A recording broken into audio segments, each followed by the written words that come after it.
can't just go ahead and say that something does not happen on your side. It happens on ours, and your side is bad. I don't know what that means. I don't know what it means when you say that, oh, they're unexclusive. I think their problem is fun.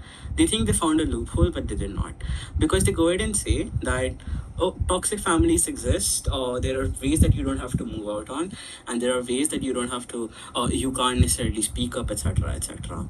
Well, outliers are part of every world, no matter ours or yours, which means that if on our side you can't probably speak up against toxic families, well, guess what? Surprise, you can't speak up on yours too.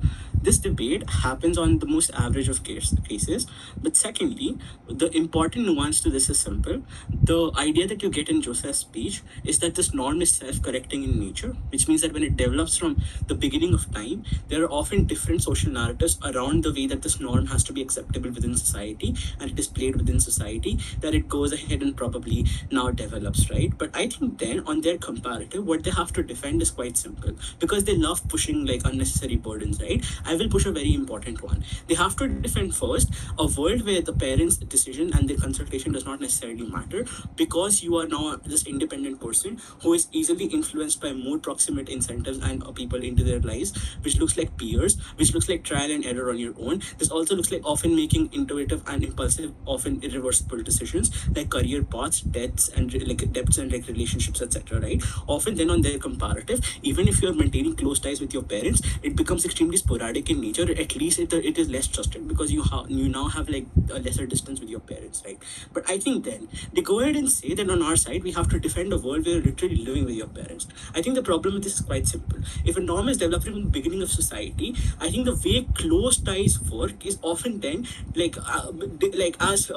as efficient in the ways that, I don't know, non-close ties work on comparative, right? So if on comparative the norm is very hard and bound in nature, that, oh, when your child is 18 you need to let them go, I think on our side the norm is then extremely clear in nature, which means that when your child is inherently trying to maintain close relationships with you, the kind of call out that you get from like different other institutions in your life, for example your relatives and friends, etc., is often also then holding you accountable in nature as to what the ideal kind of development and what the ideal kind of norm formation is in society, right? Which means that if my relationship with my child is often then controlling in nature, the kind of call out that I get often into how close ties are maintained and why they're likely to be the way that Joseph says is because then these people are likely to say that no, or you're at least likely to compare this as your role as a parent, that no, that this is the time and these are the things in which I have to intervene, and these are the major turning points of my child's life where I have to be there, so that there is a transition into a more important and responsible adult,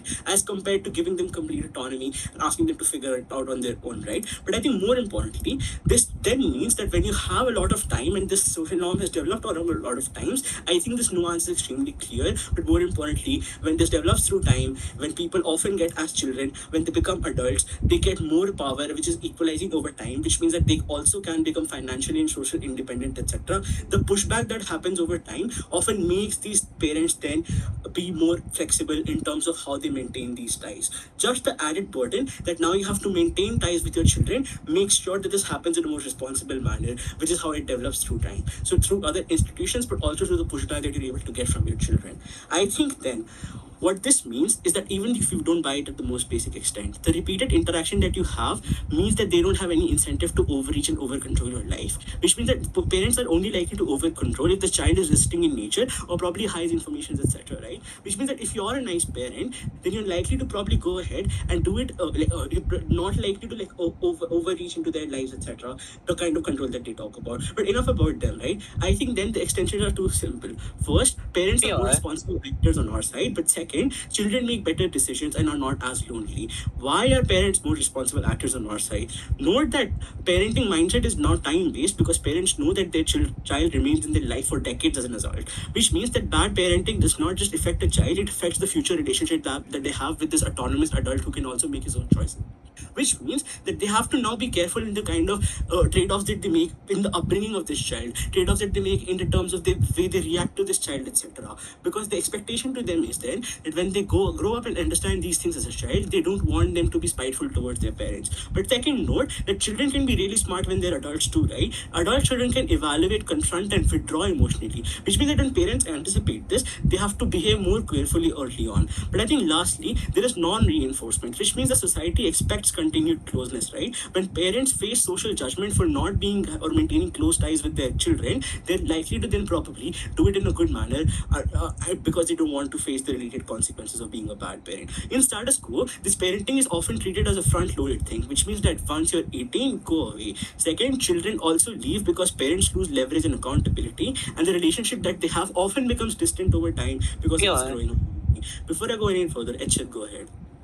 You're saying that parents will be more flexible because somehow they become, but the point is their intervening nature is not from the kind of connections they have, but from the mindsets that they have that I am right, my child does not know. No, Why does that magically goes away from their okay, enough. This house prefers a world motion. We are building a world. So they don't just happen somehow. You listen to the two reasons I give, which is institutional backlash, but second, pushback from children. So this is not a world where your world exists and you're still thinking that these are Indian parents. These are parents who have grown up in a society where parents are required, their parents were required to maintain close ties while allowing their children to live their life. But also on our comparative, there is no guaranteed on their comparative, there is no guaranteed long-term consequence for poor parenting, right? What happens on our side? There is higher quality parenting because now you understand the depth that you have to sustain your relationship as your as a parent. But second, there is lower rates of neglect or toxic behavior or short-term parenting or short-term opt-in into parenting, like impulsive decisions, right? But also there is stronger trust. I think on our side, children are also able to make better choices. Note that they are now likely to take consultation with their parents a lot more because major choices are discussed with these parents. But also second, they're not lonely anymore because there is no social pressure to make it on your own, etc.